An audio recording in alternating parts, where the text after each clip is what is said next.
morning. Good morning, greetings, and welcome to worship at Unity Church-Unitarian.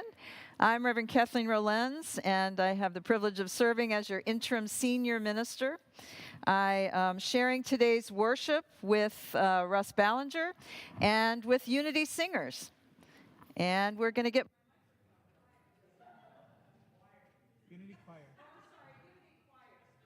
distracted for a moment. This is also the weekend that we are celebrating the life and the legacy of Dr. Martin Luther King Jr., so we warmly welcome you all today. I want to extend a special welcome to those who are watching us online.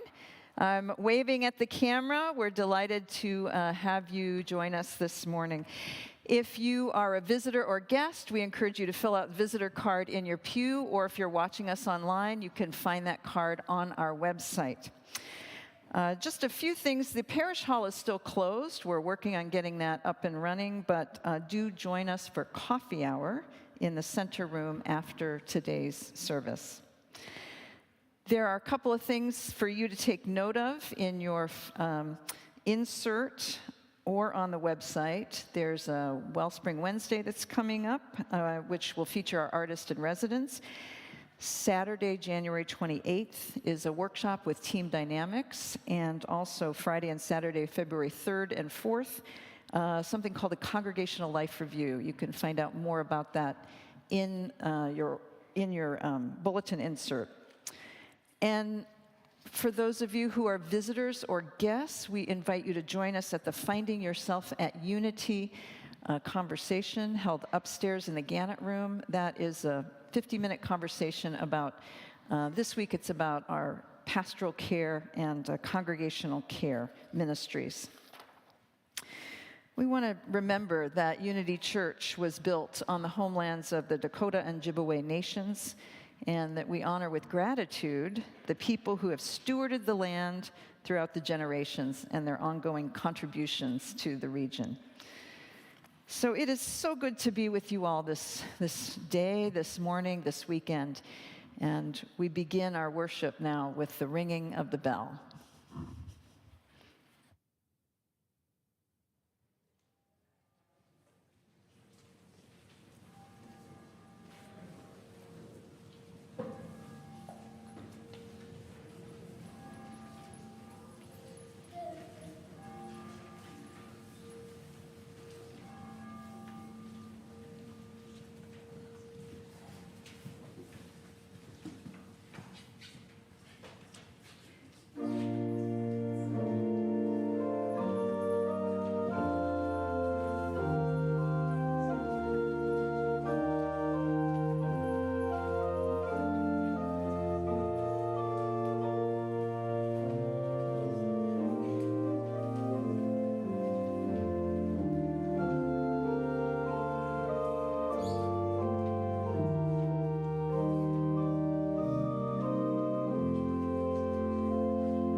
Good morning.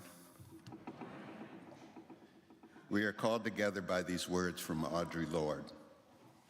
And I dream of our coming together, encircled, driven, not only by love, but by lust for a working tomorrow.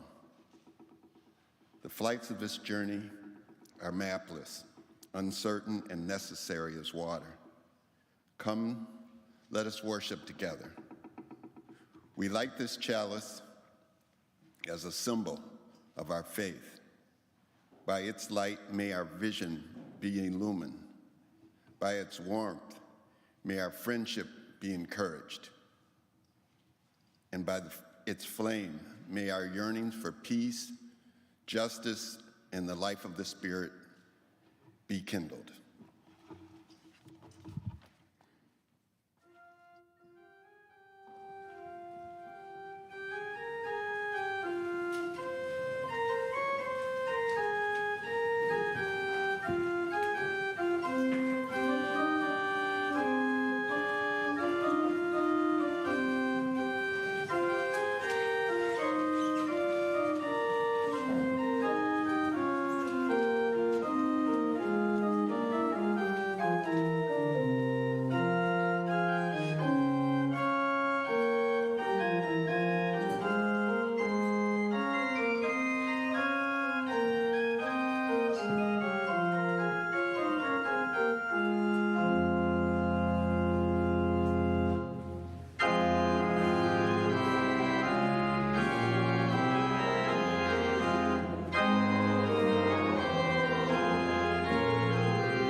We are a gentle and generous people, but let us not forget our anger.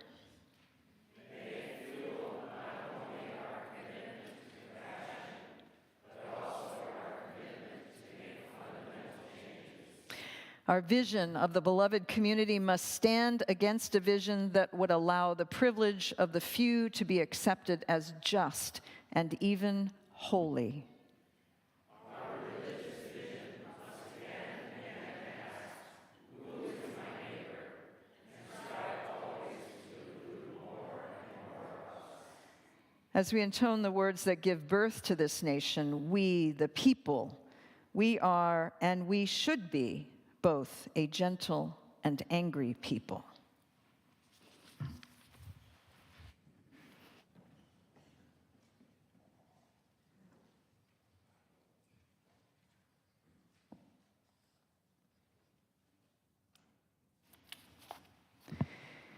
Each time we gather for worship, we set aside a moment to expand the caring ministry of this congregation. And together we recognize the cycle of life and death, the circle of love, compassion, and witness that is at the center of this and every sacred community. We stand at the side of parents and teachers and all whose primary spiritual practice is caring for children, with those who live with grief or chronic pain, with illnesses seen and unseen, with mental disability or addiction. We pray for our neighbors in prison and those who care for family members in ill health, those who are struggling to stay afloat in the midst of poverty. Our lives are blessed by those who knowingly and with curiosity and compassion and courage face their final days. We pray for those in harm's way, for the wisdom and strength of the leaders of the world, and for the people of this courageous congregation, as together we live into our longing to embody and help build the beloved community. This morning we hold the following dear ones in our circle of concern. We are sending healing energy to Nancy Hagee, who slipped on the ice and broke her arm last Thursday. She is grateful that at age 75, this is her first broken bone. Sending her love. We are also holding Beth Yoakum in love as she grieves the death of her mother, Sheila Olson, who died Thursday at age 85 after years of suffering from Parkinson's disease and dementia. She was her quiet, kind, and caring self until the end. And our love and deepest condolences surround Barbara Washburn as she and her family mourn the death of her daughter, Amy Grace Leary. I invite you now to speak aloud or hold in the silent sanctuary of your hearts the names of those whom you would like us to lift up in concern today.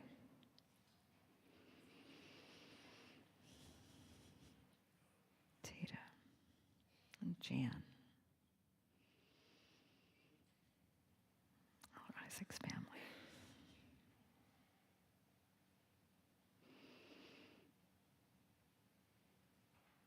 Let us pray. O Spirit of life, source of that which inspires us towards greater acts of courage and love and service, be with us now in the holy quiet of this moment.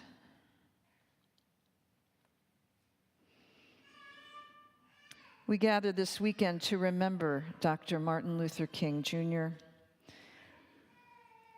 and not only him, but the thousands of named and unnamed persons who put their hearts and minds and bodies on the line so that all may know freedom.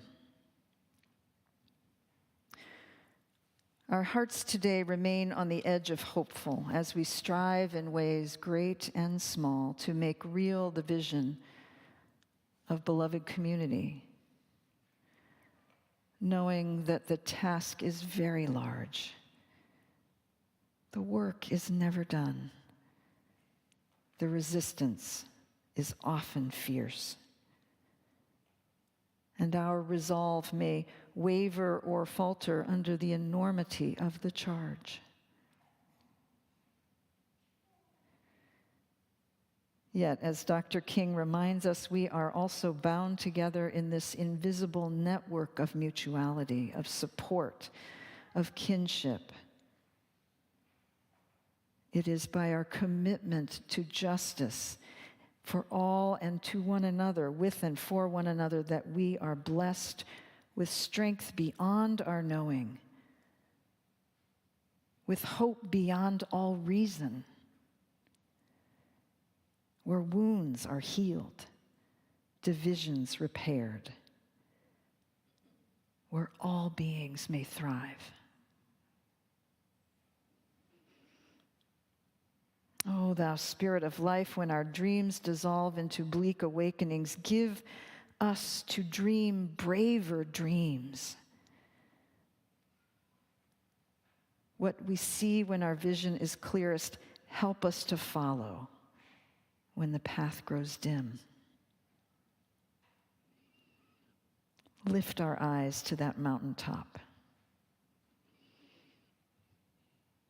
We pause now in silent witness to these aspirations.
Amen.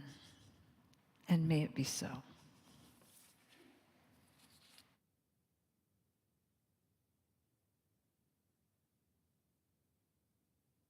One of the ways that we live out our faith, the ideals which we hear and speak of, feel each week, is through the taking up of our weekly offering.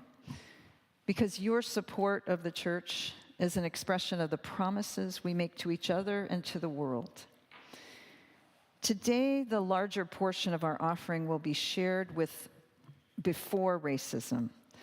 And this is a really exciting program. It's a comprehensive, hands-on program that works with childcare and preschool centers. This is amazing, focusing on the ways very young children learn about, form, internalize, and express attitudes regarding racial identity. This program, Before Racism, designs and delivers learning experiences that will have a lasting impact on preventing the development of overt and covert bias and racism. And this purchase, in particular, will support the purchase of curriculum materials. So I invite the ushers to come forward now and invite you to give as generously as you can as we dedicate these offerings to the greater work of the church, which is weaving a tapestry of love, which we call community. Thank you.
at the very same time that America refused to give the Negro any land, through an act of Congress, our government was giving away millions of acres of land in the West and the Midwest, which meant it was willing to undergird its white peasants from Europe with an economic floor. But not only did they give them the land, they built land grants, colleges, with government money to teach them how to farm. Not only that, they provided county agents to further their expertise in farming. Not only that, they provided low interest rates in order that they could mechanize their farms. Not only that, today many of these people are receiving millions of dollars in federal subsidies not to farm. And they are the very people telling the black man that he ought to lift himself by his own bootstraps. And this is what we are faced with, and this is the reality.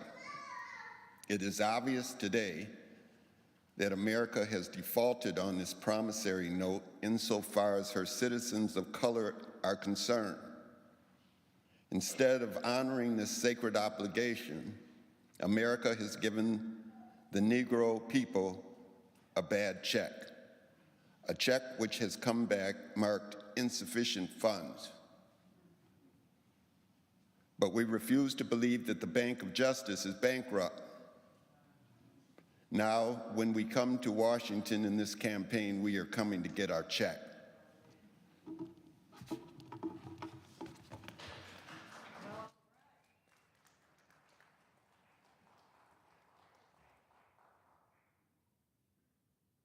Again, I just really have to thank Unity Choir. Thank you so much for that wonderful piece of music. Very inspiring. And for our organist, Laura Potratz, who you don't see back there, but she rocks that organ. Thank you. Thank you. So this is the weekend that our news media will be flooded with the annual replaying of one of the most famous speeches in American history. We will hear in stirring and inspiring tones Dr. King's "I Have a Dream" speech. And I have to tell you that that speech still sends chills up my spine, brings tears to my eyes, even after all of these years and all of these hearings. But lately, I've begun to turn my attention to what happens after this weekend, when the cameras are off, when the speeches have ended, when the chills subside, and when the tears are dried, and when America returns to its normal state of dis-ease. Now, some will return to business as usual, glad to have the day off of work. Some will be indifferent. Some will be engaged, and many, in deep denial, believing that America no longer needs to dream because racism ended with the passage of the Civil Rights Bill. In Michael Eric Dyson's book, I May Not Get There With You, The True Martin Luther King Jr., Dyson proposes that Americans listening to that speech all too often focus on the dream and not the horrors that are the prelude to that dream. Dyson writes that King intended that day not to simply detail a dream, but to narrate a nightmare. So on this weekend, when we rightfully honor and acknowledge Dr. King's life and legacy, we must also explore what lay behind and what came after I Have a Dream speech. And as part of that exploration, I came across a speech that was delivered in Charleston, South Carolina, July 30th, 1967, the excerpt of which you just heard Russel Balenger read. That speech was in anticipation of the Poor People's March on Washington in 1968, that was on the top of King's agenda, one that he would not get to see fulfilled because he would be assassinated 2 months before the march was to have begun. So I Have a Dream was not only intended to stir the hearts and minds of a complacent America, its purpose was to lay a foundation for the immediate future. And in that excerpt that you just heard, King laid out in starkest terms what America owes the descendants of chattel slavery. Now, in King's time, he foresaw the movement for civil rights expanding into a movement for economic equity. And these are fights we still have with us today. But today we have new tools and new conversations to address the racialized economic disparities that continue to plague our nation. We still have a dream. But that dream has a new name, and the name of that dream is reparations. Now, I would imagine that most of us in this room and online listening to this sermon have some concept of reparations. It's likely not a new idea. But reparations at its core is about understanding and responding to harm. To make reparations starts first with the ability to acknowledge harm done and a willingness to address that harm. And there are many ways, a number of ways, in which reparations can occur. But first, just to review a definition, I turned to international law to find some clear definitions of what is involved in the process of reparations.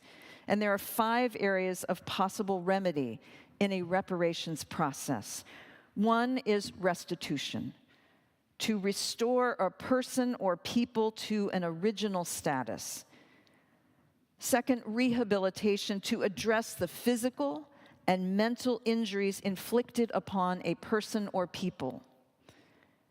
Satisfaction. 3, the engagement of the affected group or persons in determining what is sufficient to repair the injury. 4th, a guarantee of non-repetition, ending the behavior and putting safeguards in place to ensure that it doesn't happen ever again.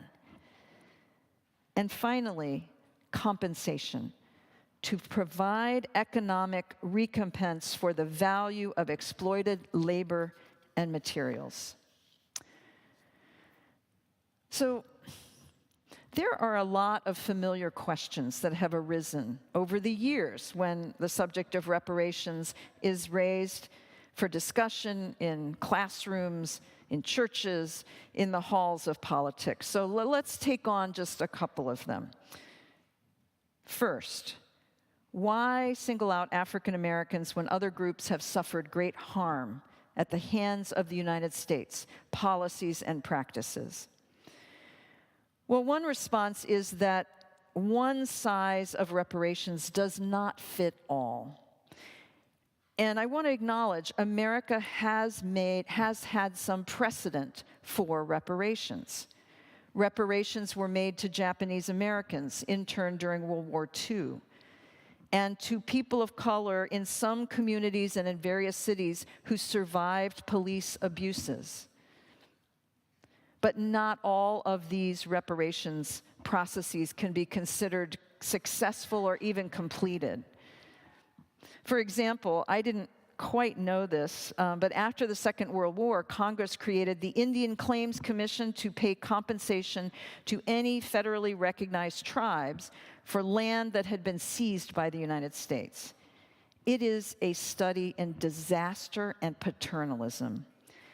The commission paid the equivalent of $1,000 or less for each Native American in the United States at the time the commission dissolved in 1978.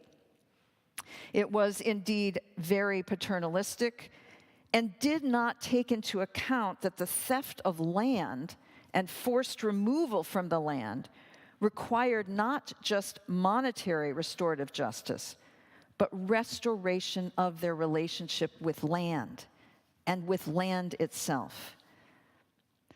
So, let me acknowledge that within the broad possibilities for conversations about reparations of diverse communities of color, in this particular sermon, I'm going to focus on reparations for descendants of chattel slavery, while acknowledging that the issue of reparations for indigenous peoples and other communities of color that have suffered harm is still very much alive and important and related.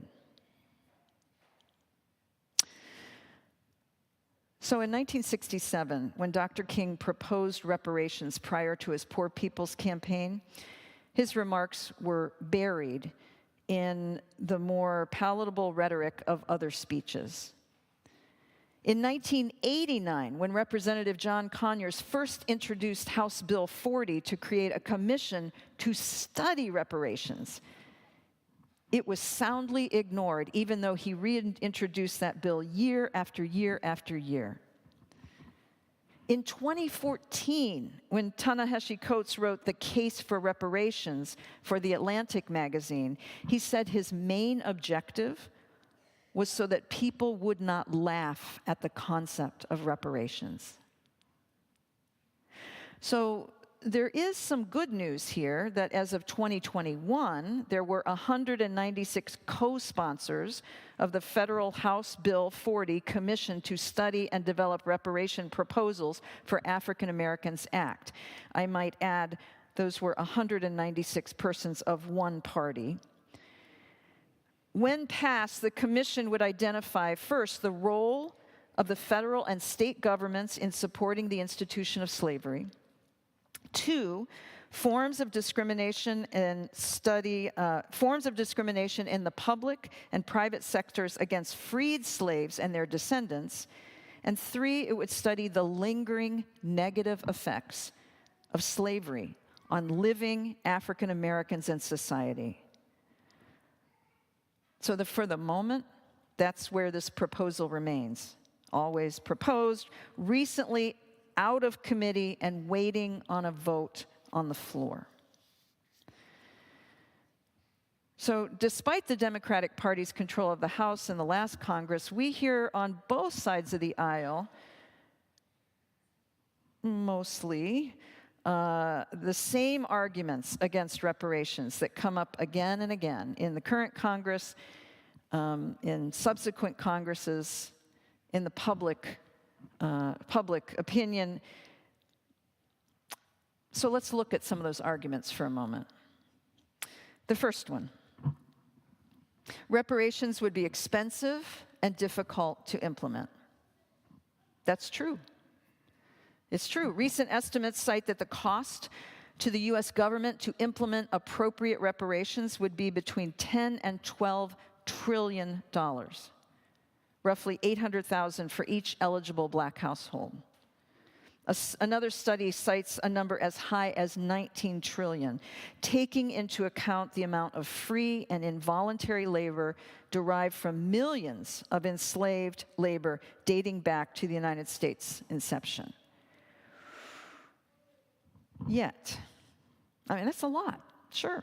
Yet we all know that the United States does prioritize spending based on politics or need.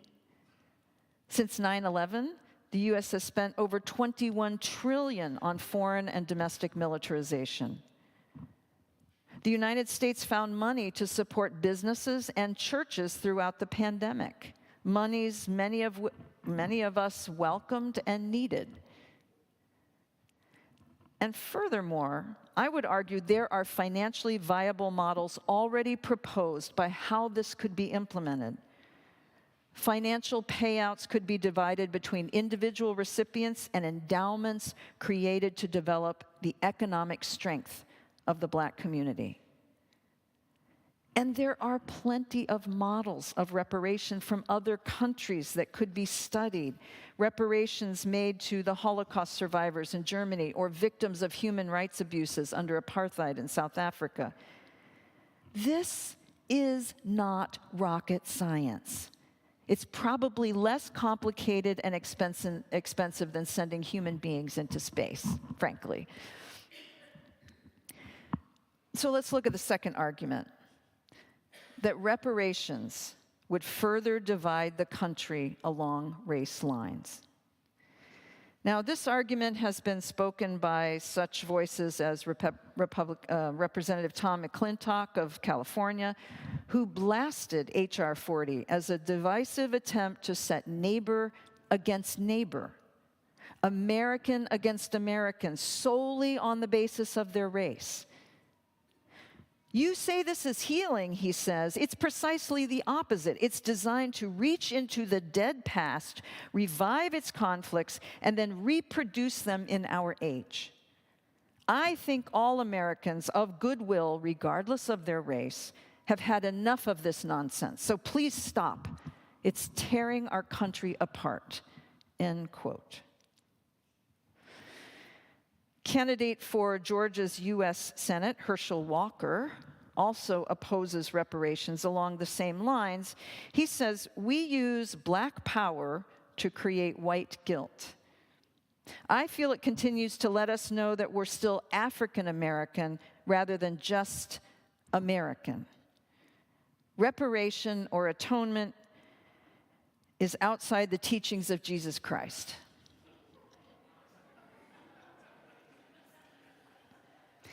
So you recognize this as the same argument used against teaching about the realities of racism in America, which is that it's divisive, that we're all just Americans, we're not hyphenated.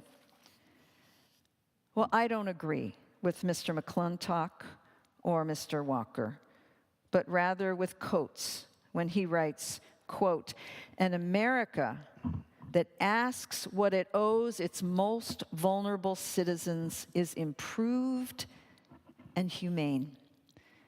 An America that looks away is ignoring not just the sins of the past, but the sins of the present and the certain sins of the future. More important than any single check cut to African Americans, the payment of reparations would represent America's maturation out of the childhood myth of its innocence into a wisdom worthy of its founders. There's a third argument, and it's the one that I hear most commonly expressed by those who oppose the idea of reparations, and it is that no one currently living is responsible for righting the wrongs committed by long-dead slave owners. Republican Senate Minority Leader Mitch McConnell has previously signaled opposition to the proposal several times, saying that he doesn't think, quote, reparations for something that happened 150 years ago for whom none of us currently living are responsible is a good idea. We've tried to deal with our original sin of slavery by fighting a civil war, by passing landmark civil rights legislation. We've elected an African American president. He said, I think we're always a work in progress in this country, but no one currently alive was responsible for that. Well, Representative Pramila Jayapal from Washington, in her remarks to her GOP colleagues, said, you seem to really not get this. I know. Reparations are not about punishment, but reparative justice. If you get your history benefited from that wrong that was done, then you must be willing to commit yourself to righting the wrong. So closer to home, I was having a conversation with a friend that I talked about in a sermon earlier this fall, whose political beliefs have swung far from our progressive and liberal college days. He said, I don't see the need for reparations. Show me the evidence. And you know, as is so often the case with me, perhaps with you, I couldn't come up with the response that I wanted to in that moment. Had I been a nimbler thinker, I might have said something like, well, Let's start with the middle passage. 6 to 7 million human beings forcibly removed, 2 million not surviving that terrible journey. I might have said, well, what about auction blocks and family separations, whippings, torture, and human degradations? What about George Washington, who hunted Oney Judge, or Sally Hemings' freedom? Jefferson never budged on that. Then there's the Fugitive Slave Act and the Dred Scott decision, and all claims for freedom met with derision. 40 acres and a mule, oh, such a noble plan, but instead Reconstruction, carpetbaggers, and the Ku Klux Klan. What about all those? What about Plessy versus Ferguson? And that's just the prequel, bashing heads in Selma, Alabama, and the massacres in Tulsa, Rosewood, and Atlanta. What about the Great Migration, substandard education, redlining, and no equal pay, which brings more frustration? What about voter suppression, poll tax, literary tests, terror, intimidation, and more humiliation? What about Tuskegee experiments and Henrietta Lacks? What about Bama's Bull Connor and dogs on children's backs? What about Emmett Till, Virgil Ware, Addie, Cynthia Carroll, Denise McNair, or Schwimmer, Goodman, Cheney, Jimmy Lee, Evers, Louiso, James Reeb? What about Martin? But wait, there's more, and I've barely begun, because there are beloved siblings who now will never see the sun. There's James Byrd and Jesse Washington and Eric Garner and Philando Castile. There's Breonna Taylor and Ahmaud Arbery. There's Sandra Bland, Alton Sterling, Freddie Gray, Andre Hill, Dante Wright, Aditasia Jefferson, Stephen Clark, Bothan Jean, Tanisha Anderson, and Tamir Rice. And those aren't all. I'm just trying to be concise. There are debts owed but never paid, justice denied and justice delayed, canceled, stamped, null and void, ghettos created, neighborhoods destroyed, and on May 25th, we all witnessed George Floyd. Evidence? Evidence, you ask me? Evidence? You see, there is plenty of evidence for me. America owes a debt, a financial debt, a spiritual debt to the descendants of slavery. And yes, while there are some Americans who may be able to say, my ancestors didn't have anything to do with slavery, it's obvious that those who were not enslaved benefited from the forced labor of the enslaved.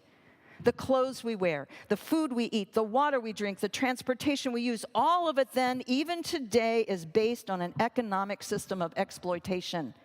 It's blood money. It's blood money that runs in our streets and high-rises and office buildings and banks and stores and churches and international trade. It's blood money tainted with this history, and there must be a reckoning. There must be a reckoning. So when we speak about reparations, I am talking about money and investments and divestments, but I am also talking about a national moral reckoning. A national conversation about this country's history, to face it honestly and openly without flinching.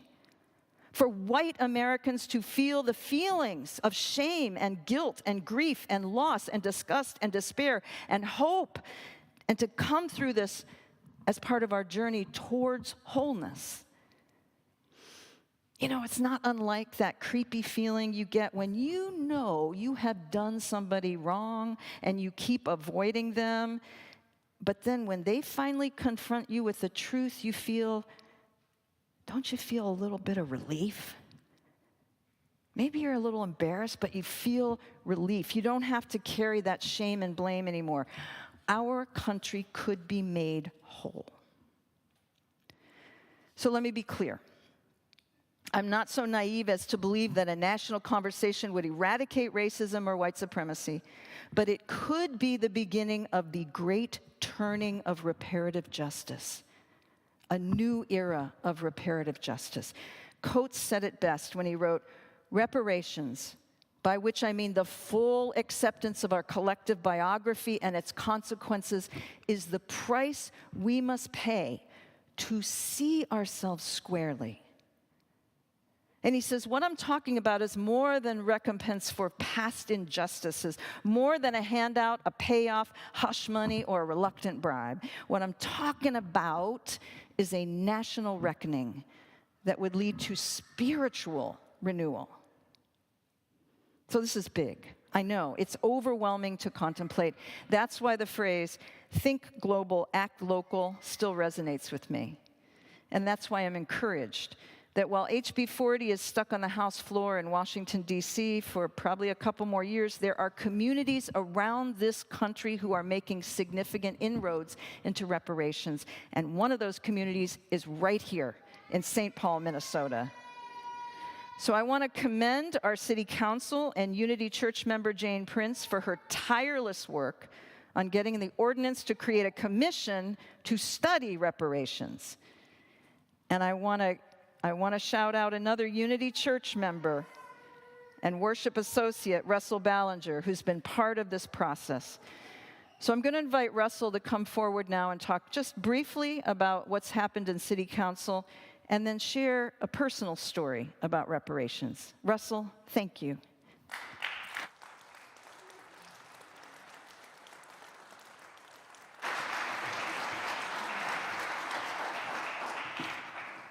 Wow.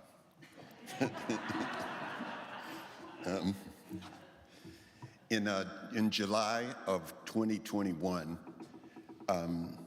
the St. Paul Recovery Act group came together wanting reparations. Jane Prince, member of Unity Church, supported them. In December 14th, it was authored and written. In December 23rd, it was read at the St. Paul City Council. And on the 4th of January, it was a unanimous vote for reparations. The ordinance was passed, it's law. I want to tell you a little story about reparations that has affected my family. You all have heard some, or many of you have heard some of my stories, but this is a different one. I've talked about my mother, Lillian Parks Balenger, who was, she was a businesswoman and she knew how to get things done. She never tired. She loved Dayton's Oval Room and Frank Murphy's. She was born in Fort Scott, Kansas in August of 1911. Her mother's name was Sarah Elizabeth Ross, Betsy Ross. Her father's name was Andrew Jackson Parks. His kids and grandkids would call him Papa. Now, Papa's father's name was Asbury Parks, who was born into slavery. Asbury's father was Daniel Park. He was a 39-year-old white man that was a slave master. His mother, Ida, was 13 years old. When we were kids, my mother took us to Fort Scott to meet our Aunt Anna and Uncle Boise.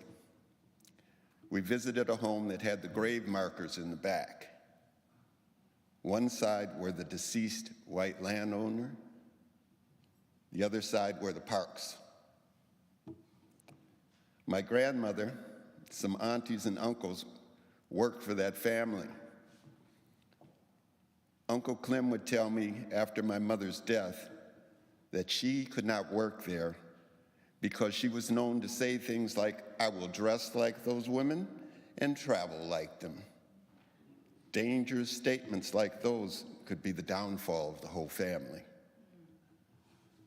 So, shortly after my mother's mother died, they came to Minnesota, and my mother was very civic-minded. My uncle went on to be the first Black director, writer, producer of a major motion picture. And he had many. So in 2006, my uncle died. And we went out, I and my niece went out to a memorial service in New York, and we came back, and the whole family, we rented a bus to go to Fort Scott to bury him. When the funeral started, then Governor Catherine Sebelius came in, and she told us in a very stern way, your uncle said he would not be buried here unless we did the following.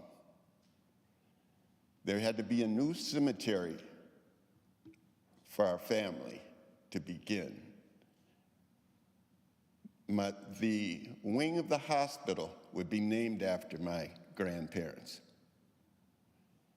And the Humanities and Arts building at the college would have his name. And the first weekend of every October is the Gordon Parks Festival. And when we went to carry him to the funeral, my grandparents were buried there and an auntie, and my uncle was next. So I guess that was the deal. Thank you.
As we go forth from this time and this place, let us remember there is much work to do.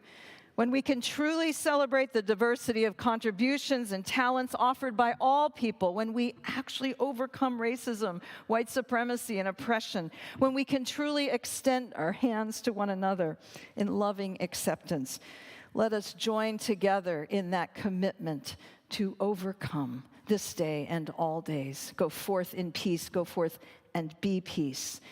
Our worship is ended. Let our service now begin. May it be so.